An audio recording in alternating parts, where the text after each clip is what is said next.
নমস্কার বন্ধুরা, আশা করছি তোমরা সকলে সুস্থ আছো, ভালো আছো আর স্বাভাবিক আছো। আমরাও সকলে সুস্থ আছি। তো সুস্থ কতটা বলতে পারবো জানি না, বাট সবাই স্বাভাবিক আছি আর ওভারঅল ভালো আছি। বাট একটা সমস্যা আমার হয়েছে, তো সেটা তোমাদের সাথে শেয়ার করব। ভাবলাম যে দুদিন ধরে ব্লগ করছি না, শরীরটা অনেক খারাপ বলতে দেখাবো কি অবস্থা হয়েছে। তো পরে ভিডিওর সাথে থাকো, অবশ্যই সবটা জানতে পারবে। সকাল বাজে এখন হচ্ছে 9:30। মাম্মা চলে গেছে স্কুল 8:30, কারণ এখন ওদের গরমের জন্য তাড়াতাড়ি করে স্কুল স্টার্ট করে দিচ্ছে 8:30 থেকে। এখন টাইমিং হচ্ছে 10টা অবধি। তো আমি একটু শুয়েছিলাম, কারণ আমার শরীরটা সেরকম একটা ভালো নেই, তার জন্য ওঠার ক্ষমতাটা অনেক কম। মামাকে রেডি করে দিয়েছি, পাপা দিয়ে এসেছিলো, একটু পরে আনতে যাবে। তাই আমি একটু উঠেছি যে যেটুকু পারবো আর কি রান্না করব, কারণ একটু তো রান্না করতেই হবে, কারণ মাম্মা খাবে, ও খেয়ে যাবে। তো মা আসে প্রায় দিনই, এখন কটা দিন ধরে রোজ মা এসে ঘরের অনেক কাজে আমার মাম্মাকে স্নান টান করে দেওয়া, ঘরের অনেক কাজে হেল্প করা, অনেক কিছু করেছে। তো কি হয়েছে তা পুরোটাই তোমাদের সাথে শেয়ার করবো, কিন্তু তার জন্য তোমাদেরকে ফুল ব্লগটা দেখতে হবে। তো চলো ভিডিওটা এখান থেকে কিন্তু শুরু করছি। তো তোমাদেরকে বলছিলাম যে রান্না বসাবো, তো এখন এই সবজিগুলোকে নিয়ে ঘরে এসেছি আর কি, পেঁয়াজ যেটা করবো সেটার জন্য। আর এইবার দেখাই তোমাদেরকে আসল জিনিস, পায়ের অবস্থা খুবই খারাপ। আসলে একদিন আমি মামামকে কোলে নিয়ে, মামামের জ্বর হয়েছিল, ডক্টরের কাছে নিয়ে যাচ্ছিলাম। হঠাৎই একটা বড় পাথর খোয়ালা গাড্ডা থাকে, ওর মধ্যে মামামকে কোলে অবস্থায় আমি পড়ে যাই। পড়ে গিয়ে আমার পায়ে খুবই গুরুতর চোট লাগে, তো লিগামেন্টে আর কি চোট লেগেছে। তারপরে আমি এক্সরেও করাই, আর সেই প্রায় এখন আমার 8 থেকে 10 দিন হয়ে গেল। তো এখনও সেরে ওঠেনি, ওষুধ খাচ্ছি, কিন্তু আমি কাজকর্ম সেভাবে কিছু করতে পারি না।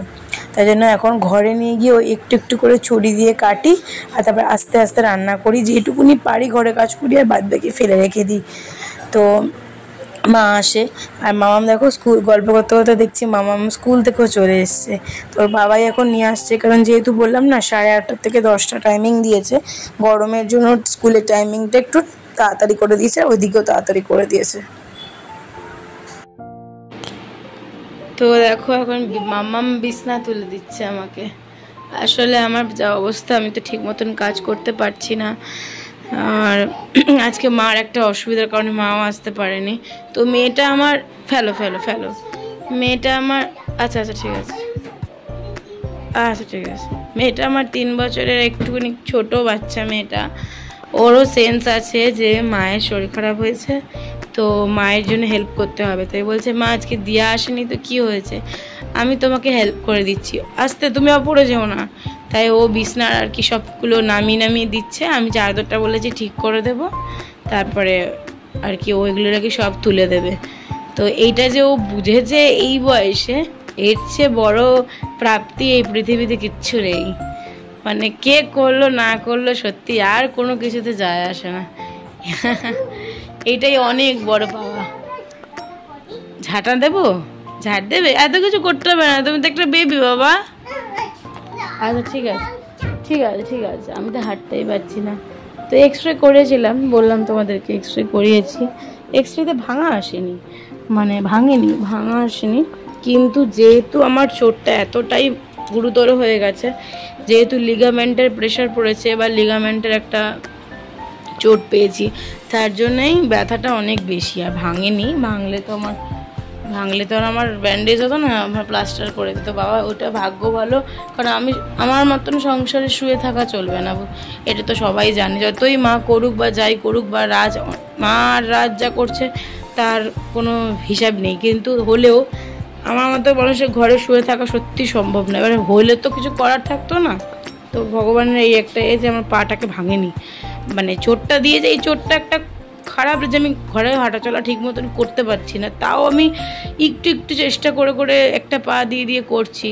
তো এইটা দেখো দাঁড়িয়ে আছি ঠিকই, এইটার ভরটা বেশি পড়ছে, এইটা একদম হালকা। তো ব্যথাটা ভীষণই আছে, ব্যথার ওষুধ খাচ্ছি, আস্তে আস্তে কমে যাবে, একটু সময় লাগবে। এখন আমি আর এমনি তো কী হচ্ছে, ফুল তো বেড রেস্ট করতে পারছি না। ফুল যদি বেড রেস্ট হতো না কিছুদিনের জন্য, তাহলে মনে হয় পুরোপুরি সেরে যেত। যাই হোক চলো, আর বাদ বাকি যে কাজগুলো আছে একটু করে বসে শুয়ে করতে থাকি। হয়ে গেছে বাবা, সুন্দর বিছনা তুলেছ।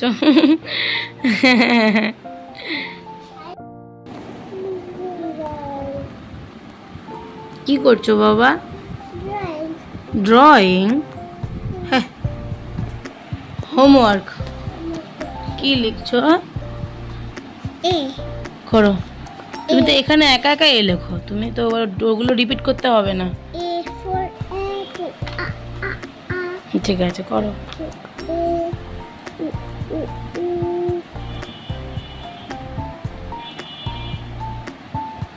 দেখি একটু দেখাবো।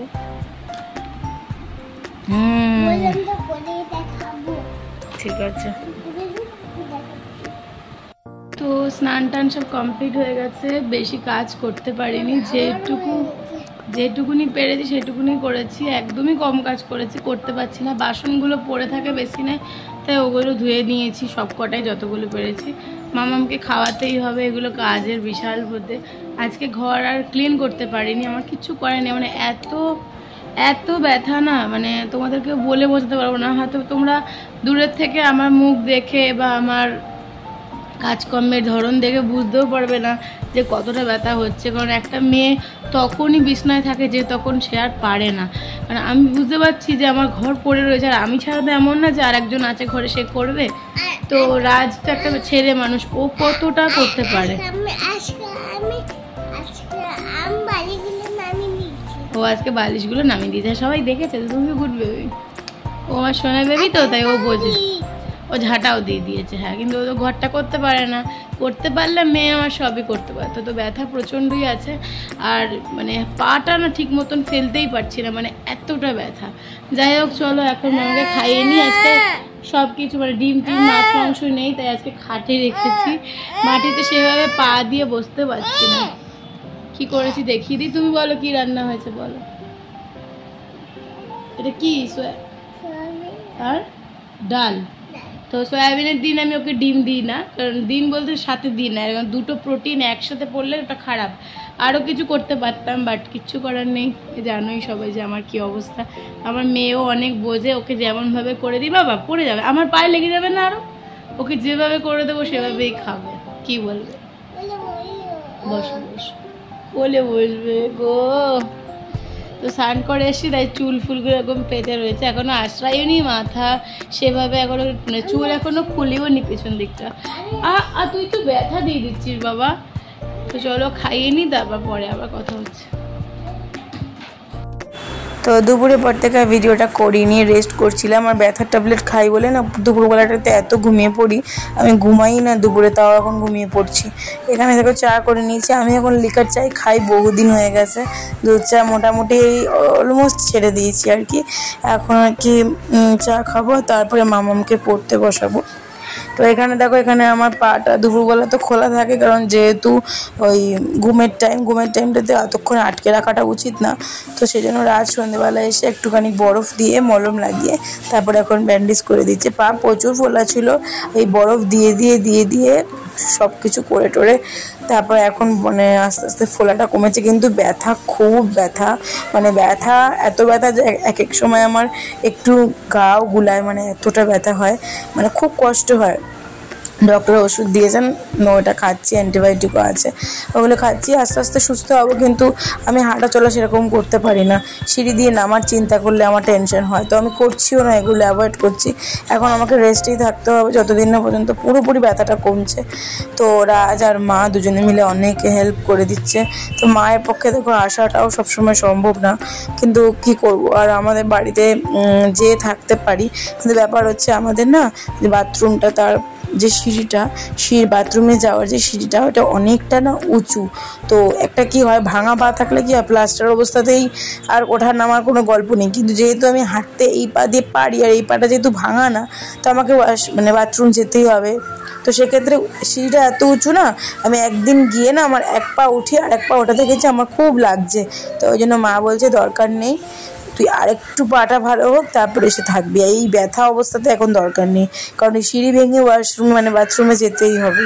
তো সেই ক্ষেত্রে বাড়িতেই রয়েছি, মা ওই আসছে, আমি ওই টুকটুক করে কাজ করি, এমন নয় যে আমি কাজ করি না, কাজ আমি করি।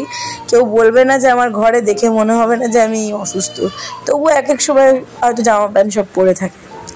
যাই হোক চলো, মামামকে এখন পড়তে বসিয়েছি, স্কুলের হোমওয়ার্ক করালাম, এখন আমারগুলো করাচ্ছি।